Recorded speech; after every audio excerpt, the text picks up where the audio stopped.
На днях Арина Бородина опубликовала рейтинг самых популярных телепроектов конца апреля – начала мая. Первое место занял полуторачасовой фильм «Россия, Кремль, Путин. 25 лет». Эту документалку широко разрекламировали. В итоге ее посмотрели 22% граждан нашей страны. В их числе оказалась и наша редакция. В целом впечатление у нас такое. Это не документальный фильм, а державный видеоклип на 90 минут. В каждом уважающем себя государстве есть такой жанр. Он апеллирует не к разуму, а к эмоциям. Гордо реет национальный флаг, колосится пшеница, браво маршируют парадные шеренги. В середине обязательно есть суровые кадры, демонстрирующие горести и испытания, которые пришлось преодолеть.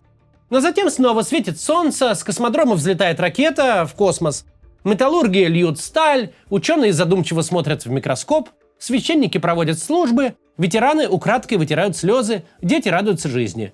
И все под воодушевляющую музыку. Здесь же, посреди всей этой прекрасной страны, каждые несколько секунд возникает Владимир Путин. Он в кадре почти постоянно. Одухотворенная видеохроника с президентом регулярно прерывается фрагментами интервью с президентом, которые были записаны в разные годы. В совокупности там нет никакой связанной истории, просто яркий калейдоскоп из годов и десятилетий. Смысловая нагрузка примерно как у гимна. «Сквозь грозы сияло нам солнце свободы, и Путин великий нам путь озарил. На правое дело он поднял народы, на труд и на подвиги нас вдохновил». Так зачем же нам это обсуждать?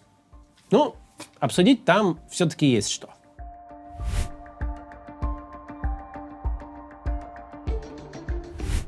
Базовое свойство авторитарной пропаганды – ее вариативность. Она предлагает не одну картину мира, а сразу несколько на выбор.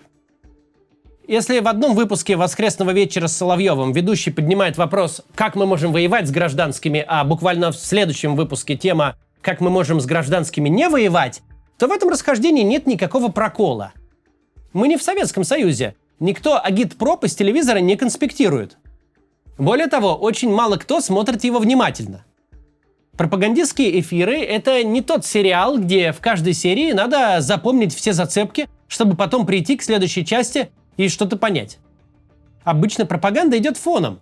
Что-то там идет по телевизору и ладно. А пока телезритель убирает квартиру и готовит еду. Есть даже такой термин – фоновое смотрение. При таком смотрении каждый услышит лишь то, на что настроен изначально. Одни скорее настроены на рассуждение о добре и милосердии к братскому народу, другим по душе фразы из разряда «выжечь солнцепеком» и «перерезать глотки». Кстати, это все реальные цитаты из телеэфира. В зависимости от ситуации и целевой аудитории на телевидении Владимир Путин совершенно по-разному позиционируется. И различным образом подтверждает свою легитимность. Сейчас приведу примеры. Небольшая реклама сначала. Бали на втором месте в топе TripAdvisor. Поток туристов стабильно растет, как и цены на аренду. Если вы думали разнообразить инвестиционный портфель курортной недвижимостью, недвижимость на Бали – отличный вариант. Главное – выбрать надежного застройщика. Компания Break Property – ведущий застройщик на Бали с 2016 года и официальный партнер Marriott. Это команда экспертов, которые знают рынок изнутри и создают ликвидную недвижимость, которая приносит инвесторам стабильный доход. Сейчас в продаже у Break проект Elysium – апартаменты и виллы с бассейнами и превосходными видами на горы и океан. Стоимость от $90 тысяч с минимальным первым взносом и рассрочкой до 30 месяцев. До конца месяца вы можете получить скидку на работу управляющей компании Break при покупке недвижимости. Так вы сможете увеличить чистый доход от ваших инвестиций. Зафиксируйте предложение по ссылке в описании. Продолжим. Так как позиционируется на телевидении Владимир Путин? С одной стороны, Путин всю дорогу представляется эдаким новым лицом в российской политике, которая вынуждена разбираться с пагубным наследием предшественников. Такая вот постоянная перелегитимация. Сколько бы лидер ни находился у власти, он постоянно исправляет ошибки прошлого. Много лет Путин боролся с ельцинскими 90-ми. Когда 90-е за давностью лет себя исчерпали, Путин стал бороться с путинскими же нулевыми, а затем и с десятыми. Например, с тлетворной болонской системой высшего образования, переход к которой был так-то именно путинской реформой. С другой стороны, представляется, что Путин был с Россией всегда. Потому что он и есть Россия. История которой по-настоящему началась в 1999 году, когда Путин впервые возглавил правительство. И вот фильм «Россия, Кремль, Путин. 25 лет» он-то как раз про такую легитимность. Настоящего русского царя, в царствовании которого успевают смениться поколения, и это, мол, абсолютно нормально. Обратите внимание, как во время разговора со школьниками презентовал фильм про Путина пресс-секретарь Песков. 25 лет, как Путин стал Путиным в нашей стране. Вам сколько лет? 17. 17. Понимаете, да, о чем я говорю? И совсем скоро на телеканале «Россия» выйдет фильм про Путина. Про то, как он 25 лет руководит нашей страной. Примерно в то же время, но на другой площадке, об особой царственной легитимности власти в России высказался Николай Стариков. Лицо не должностное, однако это один из самых известных провластных публицистов. Ну, понимаете, что такое царь? Так. А в России любой государственный деятель – это царь. Когда пытаются десакрализовать царя или императрицу, это удар по русской государственности. Неважно, по Советскому Союзу или по имперскому периоду, по сегодняшнему дню. Понимаете, это государь-батюшка. Батюшка-царь – тот самый архетип, который старательно отыгрывается в новой документалке о Путине. Бесчисленное количество раз за 1,5 часа Путин поотечески обнимает, целует, хлопает по плечу и всячески опекает своих подданных. Вседержитель проявляет отеческую заботу о ефрейторе, который разволновался на церемонии. Слушай, спокойно, эти все свои. Ничего страшного, это живо. Да, ну так вот не могу смотреть. Я 20 лет занимаюсь этим кино. И тоже волнуюсь. Ничего страшного. Ну и на что все обратили внимание, добрый царь-батюшка оказывает милости корреспонденту Зарубину. И чай ему сам нальет, и шоколадкой угостит, и кефиром, и клюквой. Захотите нам попробовать вот это вот? Это клюква с медом. Не откаживаюсь, спасибо большое. Угу.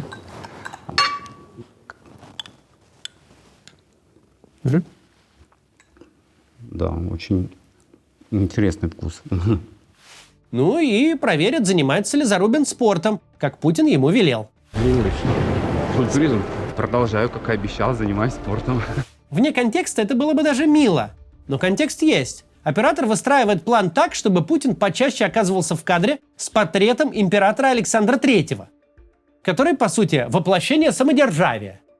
В личном качестве настоящий русский богатырь.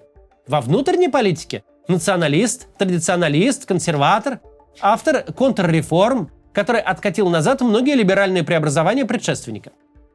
Путин и не скрывает, что ассоциирует себя именно с ним. Дважды открывал ему памятники в 17-м и 21-м. Правда, аналогия это так себе. Во-первых, правление Александра III было временем бурного развития экономики, благодаря довольно грамотной модернизации сверху. А во-вторых, и в главных, вошел он в историю как царь-миротворец. Александр III не раз был вынужден встрять в какую-нибудь войну. Ему не оставляли выбора. Но государь на то и государь, что был себе хозяин сам. Сам решил, что войны ни к чему, и обходил их стороной. И российские подданные такую политику оценили по достоинству. Путин же того типа царь-отец, который сотни тысяч сынов отчизны готов положить в землю. А те ему за такую честь еще должны быть благодарны. Что мы успели сделать за этот год? Когда-то там мы родили ребенка в какой-то год мы начали строить дом, в какой-то год мы построили наш дом. А в этом году, на Новый год, мне пришла такая мысль в голову, что в этом году мы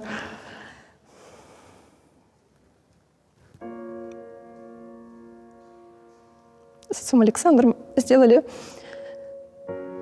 самое большое свершение в нашей жизни. Он отдал за свою страну, свою жизнь, а я отдала свое женское счастье. Разумеется, проливать кровь россиян Путина заставили. В фильме полно жалоб Путина на зловредные козни Бжезинского и лидеров западных стран. Даже та самая фраза «нас надули» тоже присутствует. подписывая Минские соглашения, мы все-таки рассчитывали на то, что они будут соблюдаться. Но, как выяснилось, нас просто надули. Путин называет европейских политиков мелюзгой, недостойной памяти своих предшественников Шарля де Голля и Вилли Брандта. И тот же говорит, что вся эта мелюзга годами водила его за нос. Нам с вами по 10-му кругу обсуждать все эти мелкие обиды великого самодержца кажется, не особо интересно. Тем более на нашем канале был целый ролик «Обиженный президент – беда для страны». Актуальности он не потерял. В данном же случае больше интересно, какие выводы Путин делает из противопоставления себя Западу. Выводы эти касаются всех граждан России. В основе нашего самосознания лежит